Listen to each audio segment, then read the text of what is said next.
اعوذ باللہ من الشیطان الرجیم بسم اللہ الرحمن الرحیم ان فی خلق السماوات والارض واختلاف اللیل والنہار لآیات لأولی الالباب الذین یذکرون اللہ قیاما وقعودا وعلی جنوبہم ویتفکرون فی خلق السماوات والارض ربنا ما خلقت هذا باطلا سبحانک فقنا عذاب النار ربنا انک من تدخل النار فقد اخزیتہ وما للظالمین من انصار ربنا اننا سمعنا منادیا ینادی للایمان ان آمنوا بربکم فآمنا ربنا فاغفر لنا ذنوبنا وکفر عنا سیئاتنا وتوفنا مع الابرار ربنا وآتنا ما وعدتنا على رسلك ولا تخزنا يوم القيامة انك لا تخلف الميعاد صدق اللہ العظیم۔ سورہ آل عمران کی آیت نمبر 190 سے آیت نمبر 194 تک تلاوت کی ہے۔ اس سے پہلے کی ان آیات سے پہلے کی جو آخری آیت ہے اس میں اللہ تعالیٰ نے فرمایا ہے کہ وَلِلَّهِ مُلْكُ السَّمَاوَاتِ وَالْأَرْضِ إِنَّ اللَّهَ عَلَى كُلِّ شَيْءٍ قَدِيرٌ، کہ تمام سلطنت، تمام ملکیت، تمام حکومت اللہ تعالیٰ کی ہے اور اللہ تعالیٰ ہر چیز پر قادر ہے، یعنی اللہ کی قدرت کو بیان کیا ہے۔ آج کی ان آیات میں اللہ تعالیٰ کی قدرت کی کچھ نشانیاں بیان فرمائی گئی ہیں، جس سے ایک تو اللہ کی قدرت بھی سمجھ میں آئے گی اور جس سے یہ سمجھ میں آئے گا کہ یہ دنیا کو پیدا کرنے والی کوئی ذات ہے، یہ دنیا اپنے آپ نہیں بنی ہے۔ اور جب ان آیات میں جن چیزوں کی طرف غور کرنے کی طرف توجہ دلائی جا رہی ہے ان میں اگر ہر آدمی غور و فکر کرے تو اللہ کی قدرت، اللہ کی طاقت اور اس دنیا کو پیدا کرنے والی ذات اللہ تعالیٰ کی ہے، یہ بات سمجھ میں آ سکتی ہے۔ اسی کو اللہ تعالیٰ نے فرمایا ان فی خلق السماوات والارض، کہ آسمانوں کے پیدا کرنے میں اور زمین کے پیدا کرنے میں، واختلاف اللیل والنہار، اور رات اور دن کے بدلنے میں، لآیات لأولی الالباب، کہ اس میں کئی نشانیاں ہیں عقل مندوں کے لیے۔ اب غور کریے، یہ پہلا آسمان جس کو ہم کہہ سکتے ہیں ہماری سوچ کے حساب سے، باقی پہلا آسمان کہا یہ بھی ہمیں نہیں پتہ، لیکن ایک نظر آ رہا ہے، یہ ہمیں نظر آتا ہے، چلو باقی ہمیں نظر نہیں آتے۔ تو جو نظر آتا ہے اس کو دیکھو کہ اس کے نیچے کوئی کھمبا، کوئی ستون، کوئی دیوار، کوئی ٹیک نہیں ہے، کوئی سہارا نہیں ہے۔ جبکہ انسان ایک چھوٹی عمارت بناتا ہے، اس کے نیچے کتنے ستون ہوتے ہیں۔ چھوٹی سی عمارت ہے، 2 ستون ادھر کھڑے ہیں، 2 ستون ادھر کھڑے، اسی مسجد کو لے لیجئے، اب کتنے ستون ہیں اور کتنے جوڑے جائیں گے، اور بغیر ستون کے وہ نہیں کھڑی۔ لیکن اس آسمان کو دیکھو کہ کتنا بڑا وسیع ہے، اس کو بغیر سہارے کے کھڑا کرنا اللہ کے سوا کسی کے اختیار میں نہیں ہے۔ اتنا بڑا کہ اللہ نے کہا بغیر ستون کے کھڑا کر دیا، اللہ کے سوا کسی کے اختیار میں نہیں۔ اگر انسان غور کرے تو اس کو اللہ کی قدرت سمجھ میں آ سکتی ہے۔ پھر ایک آسمان نہیں ہے، اللہ نے یہاں جمع کا صیغہ کہا کہ آسمانوں کے پیدا کرنے میں، اب اس آسمان کے بیچ میں اور کتنا۔ اب آپ کو یہاں 20-25 منزلہ عمارت کھڑی کرنی ہو تو نیچے کتنے تک جانا پڑے گا، پھر اس کو کتنے ستون لگانے پڑیں گے، یہاں تو کچھ بھی نظر نہیں آ رہا ہے۔ اسی طرح یہ زمین اللہ تعالیٰ نے پیدا کی، اس میں آپ غور و فکر کرو.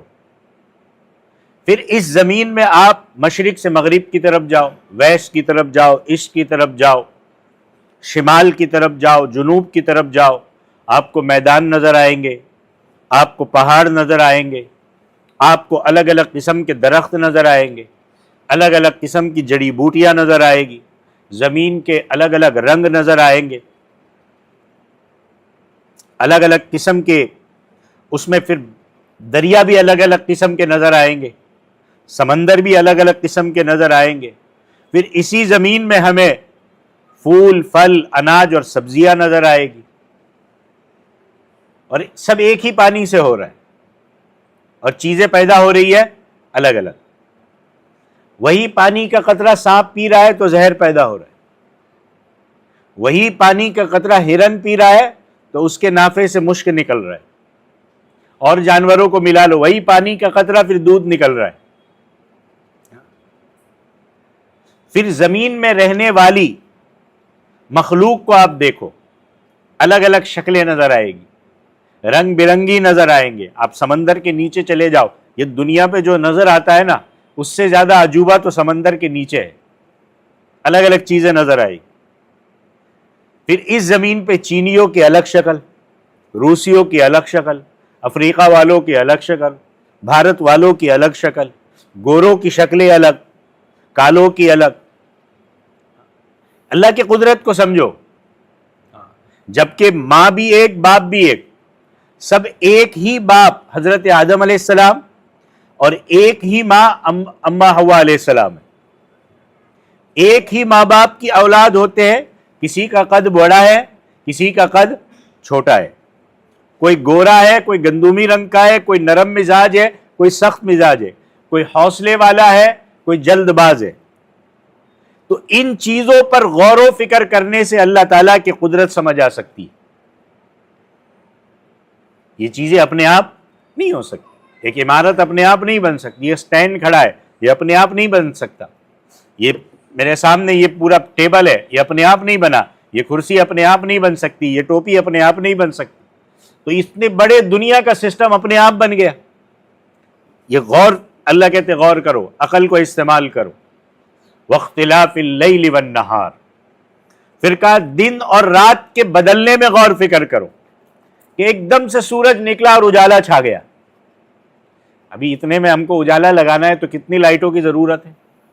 وہاں سے ایک سورج نکلا اور اجالا چھا گیا، پھر وہ سورج ڈبو دیا اور ایک دم سے اندھیرا چھا گیا. رات تاریک ہے، کالی ہے، دن روشن ہے. پھر اسی رات میں کبھی رات بڑھ جاتی ہے، کبھی دن بڑھ جاتا ہے، کبھی رات کم ہو جاتی ہے، کبھی دن کم ہو جاتا ہے. اب دیکھو، آپ دسمبر کے مہینے سے راتیں لمبی ہو جاتی ہے، دن چھوٹے ہو جاتے ہیں. پھر جون سے راتیں چھوٹی ہو جائے گی، دن لمبے ہو جائیں گے. یہ ایسی چیزیں ہیں جو ہر آدمی کی سمجھ میں آ سکتی ہے. باقی اگر کوئی اپنے آپ کو کوئی بہت بڑا انٹل کچول کہے، انگلش کا لفظ استعمال نہیں کرتا، اس کو میں اردو میں استعمال کر کے کہتا ہوں، بہت بڑا وہ اپنے آپ کو انٹل کچول کہے تو پھر وہ نہیں سمجھ سکتا. اب بڑے بڑے سائنسدان بنے پھرتے لیکن ان کو یہ چیزیں سمجھ نہیں آتی. ہوش و حواس والا آدمی تھوڑی دیر بیٹھ کے غور و فکر کرے، اللہ کی قدرت کی نشانیاں وہ سمجھ سکتا ہے. لیکن کوئی سمجھنا ہی نہ چاہے، ہٹ درب ہو، اس میں نفرت بھری پڑی ہو، اس میں تعصب بھرا پڑا ہو، اب اس کو کوئی نہیں سمجھا سکتا. باقی سمجھنا بہت آسان ہے، سمپل ہے. اچھا، اللہ کہتے ہیں یہ سمجھ میں کس کو آئے گا؟ یہ نشانیاں کن لوگوں کے لیے؟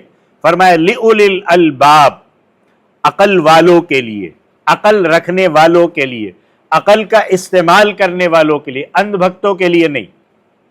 ہاں، جو دماغ کا استعمال ہی نہ کرے، جو آنکھ بند کر کے، جیسے ایک ریوڑ چلتا ہے نا، کہ ایک جانور کو ایک پیچھے ڈال دیا، اب پورے جانور اس کے پیچھے بھاگیں گے. ایسوں کو سمجھ نہیں آئے گا. جو عقل رکھتے ہیں ان کو یہ بات سمجھ میں آئے گی. اور ہمارے یہاں عقل مند کس کو کہا جاتا ہے؟ جو دنیا بڑی کمانا جانتا ہو، لوگوں کو ٹھگنا جانتا ہو. جو جتنا بڑا اسکیمر وہ اتنا بڑا عقل مند. آج کی دنیا میں چاہے پڑھا لکھا ہو چاہے ان پڑھ ہو، جاہل، پڑھا لکھا، ان پڑھ، وہ اتنا بڑا اسکیمر ہوتا ہے، وہ اتنا بڑا دھاندلی کرنے والا بھرشٹاچاری ہوتا ہے۔ تو ہماری عقل مند اس کو سمجھا جاتا ہے جو بہت بڑا مال کماتا ہو، لوگوں کو ٹھگنا جانتا ہو۔ مال کمانا کوئی بری بات نہیں ہے، لیکن اسی کو سب کچھ سمجھ لینا، اس کو عقل مند سمجھا جاتا ہے۔ کماؤ، اپنی زندگی اچھی کرو، کوئی مسئلہ نہیں اس سے، لیکن اللہ کو بھی مت بھولو، اللہ کو بھی یاد رکھو۔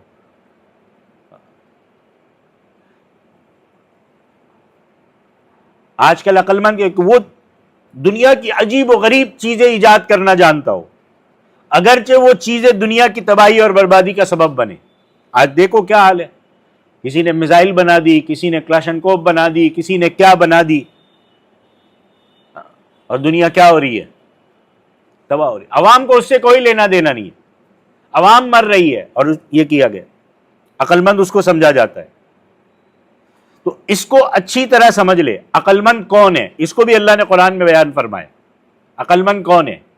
الذین یذکرون اللہ قیاما وقعودا وعلی جنوبہم، کہ عقل مند وہ ہے جو ہر وقت اللہ کو یاد رکھے، اللہ کا ذکر کرتے رہے، اس کے سامنے استحضار ہو کہ میں کس کا بندہ ہوں، مجھے کس کی فرما برداری کرنی ہے، کھڑے ہونے کی حالت میں، بیٹھے ہونے کی حالت میں، چاہے وہ اپنے پہلو کے بل لیٹا ہو، ہر وقت اس کے سامنے اللہ کی ذات ہو، ہر حال میں وہ اپنے رب کو یاد کرے، کھڑے بیٹھے لیٹے۔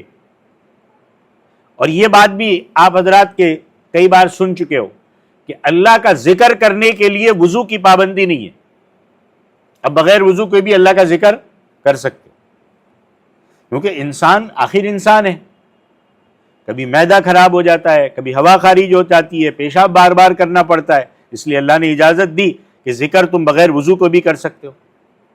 تو ایک تو عقل مند اور کون؟ وَيَتَفَكَّرُونَ فِي خَلْقِ السَّمَاوَاتِ وَالْأَرْضِ، کہ غور و فکر کرتے آسمان اور زمین کی پیدائش میں، کہ اللہ نے کتنی بڑی وسیع مخلوق پیدا فرمائی ہے، ہم تو کچھ نہیں ہے ان کے سامنے۔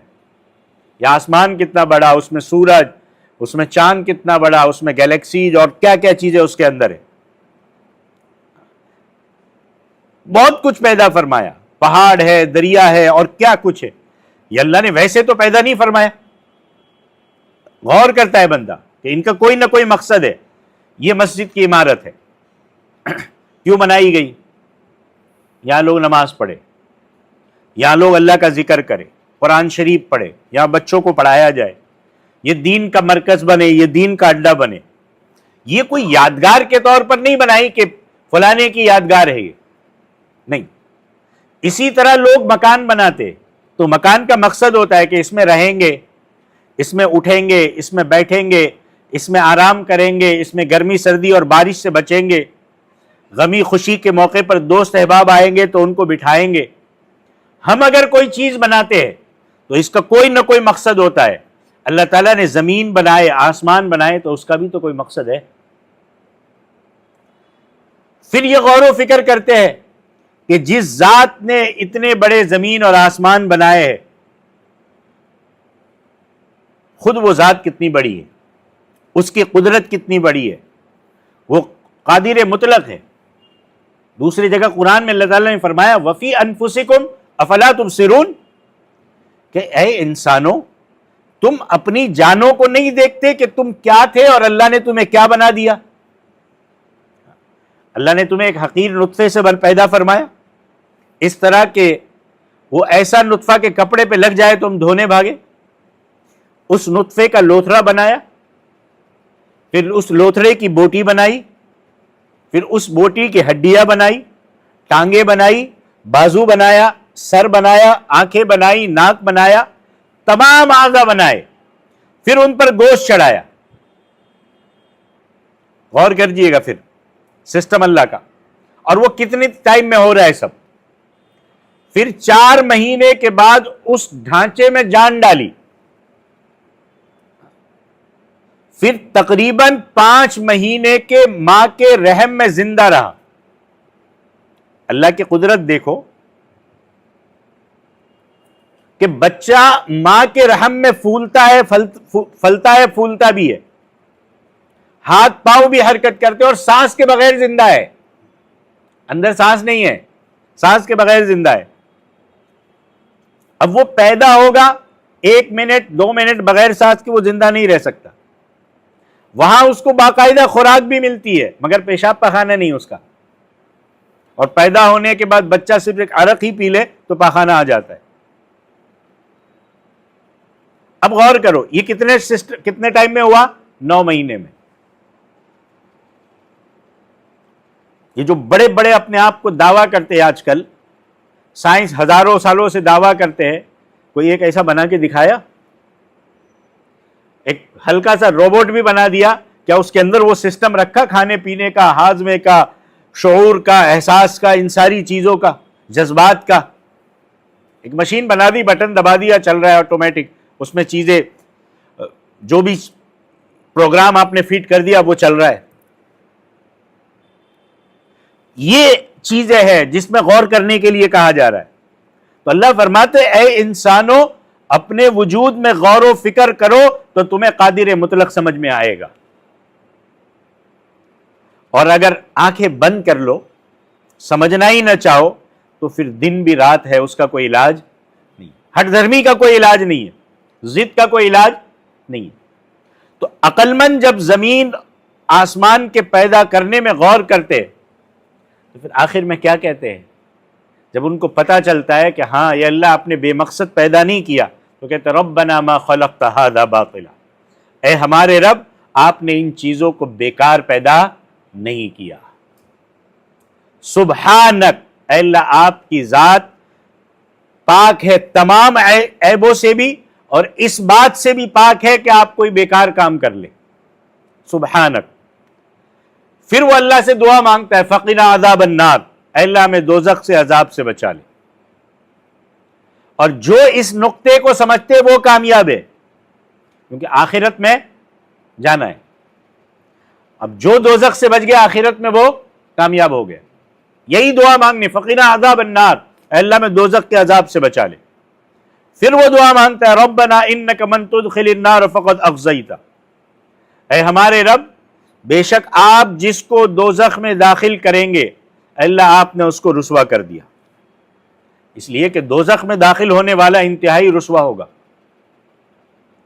دوزخیوں کے متعلق قرآن پاک میں کیا آتا ہے؟ وَهُمْ يَصْطَرِخُونَ فِيهَا، وہ دوزخ میں چیخیں ماریں گے، لَهُمْ فِيهَا زَفِيرٌ وَشَهِيقٌ، ان کے لیے دوزخ میں آوازیں ہوگی۔ زفیر اور شہیق دو لفظ ہے۔ زفیر گدھے کی اس آواز کو کہتے ہیں جو شروعات میں بڑی بلند ہوتی ہے، اور شہیق وہ آواز ہوتی ہے جو آخر میں تھک کر کے چلا کر کے نرم پڑ جاتی ہے۔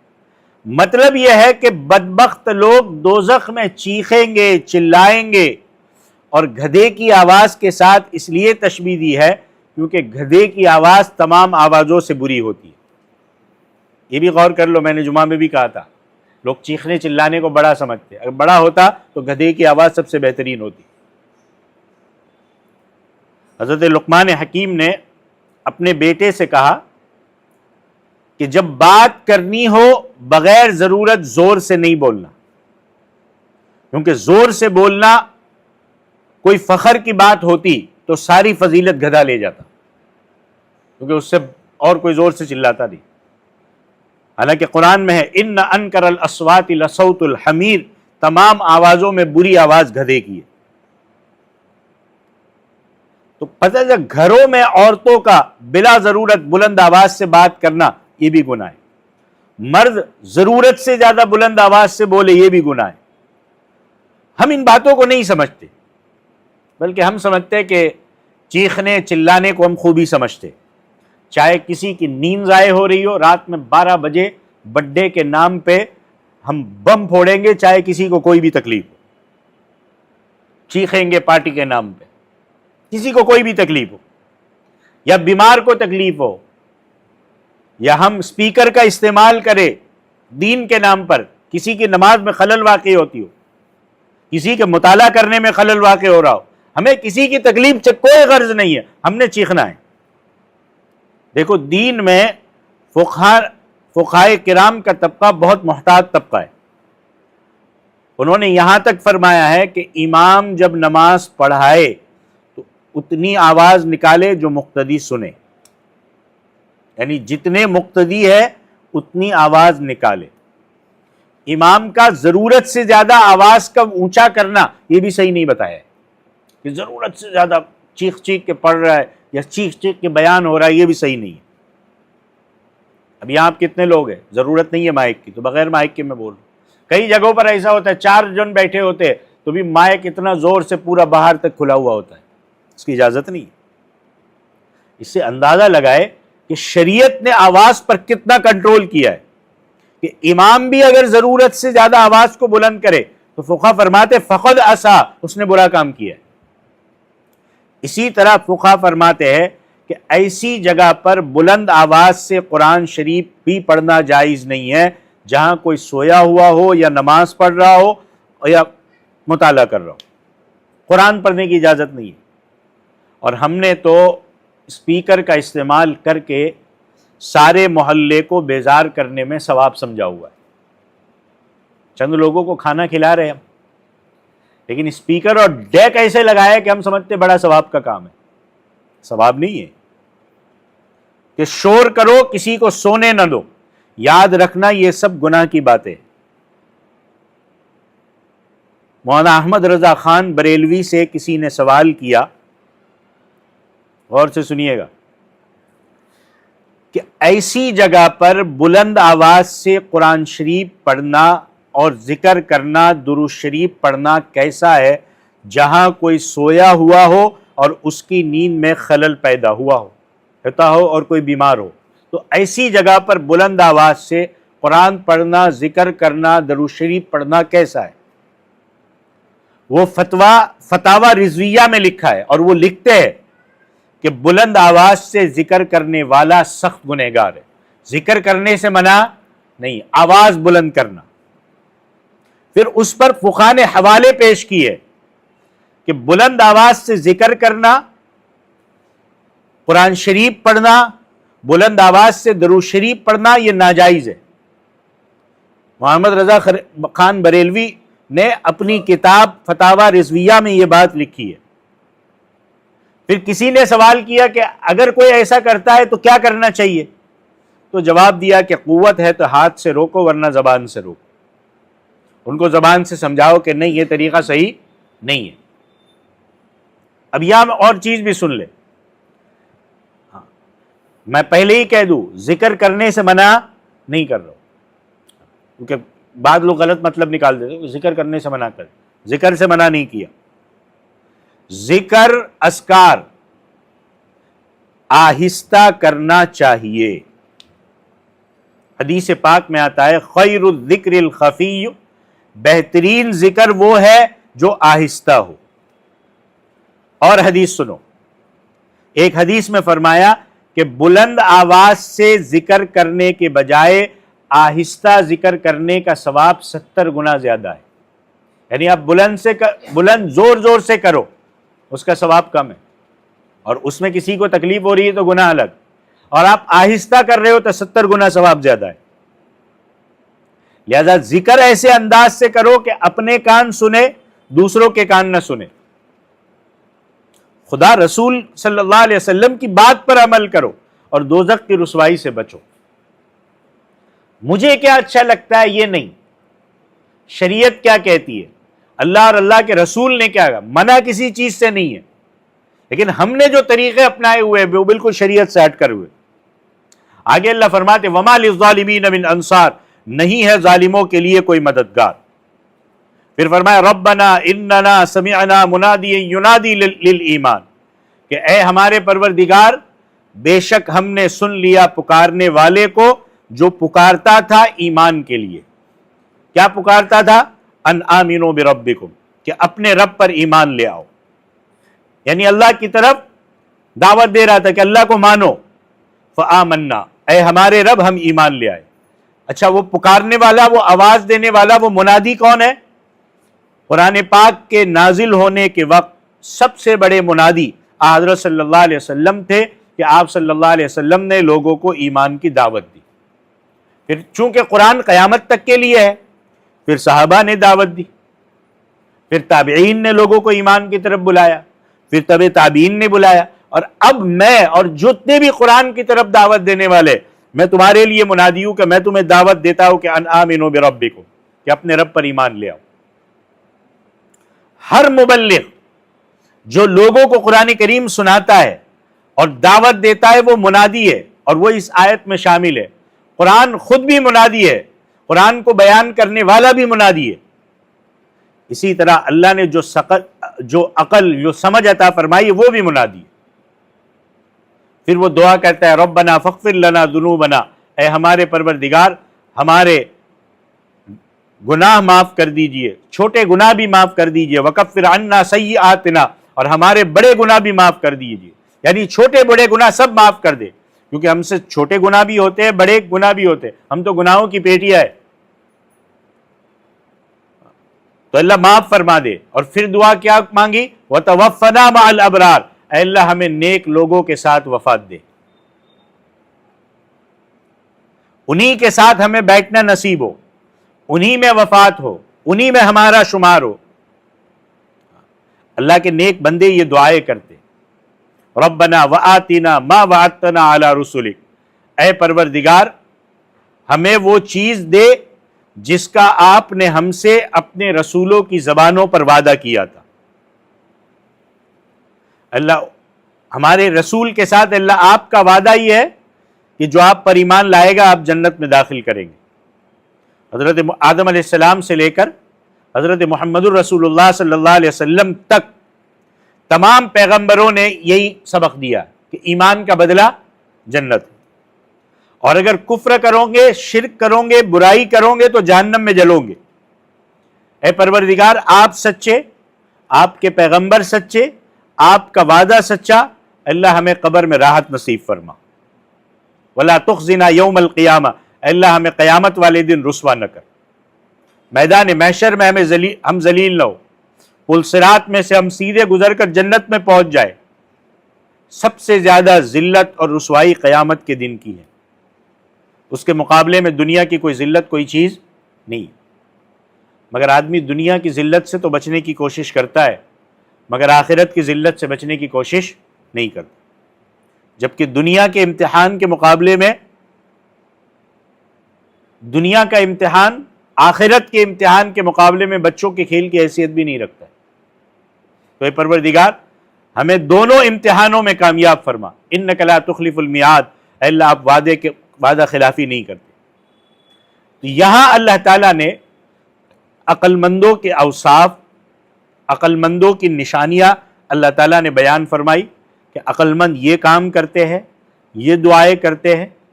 اب جو آدمی یہ کام نہیں کرے گا، یہ دعائیں نہیں کرے گا، وہ عقل مند نہیں ہے. چاہے ہم نے دنیا میں کچھ بھی ڈیفینیشن بنا کے رکھی ہو، یہ قرآن ڈیفینیشن دے رہا ہے. اللہ تعالیٰ ہمیں اپنی قدرت میں غور و فکر کرنے کی توفیق عطا فرمائے. اللہ تعالیٰ ہمیں ایمان کو، اللہ تعالیٰ نے ہمیں جو ایمان عطا فرمایا ہے وہ اللہ تعالیٰ ہمیں موت تک استقامت کے ساتھ اللہ تعالیٰ ہمیں ایمان پر بچائے رکھے، اور اللہ تعالیٰ ہمیں کلمے والی اور ایمان والی موت نصیب فرمائے. اللہ تعالیٰ ہمیں عقل مند بننے کی توفیق عطا فرمائے اور عقل مند ہمیں بنائے. آمین. تو یہ تھی سورہ آل عمران کی 4-5 آیتیں 190 سے 194 تک. اللہ عمل کی توفیق عطا فرمائے. آمین. وآخر دعوانا ان الحمد للہ رب العالمین. أيا من يدعي الفهم إلى كم يا أخ الوهم تعبي الذنب والذم وتخطي الخطأ الجم. أما بان لك العيب أما أنذرك الشيب وما في نصحه ريب ولا سمعك قد صم. أما نادى بك الموت أما أسمعك الصوت أما تخشى من الفوت فتحتاط وتهتم.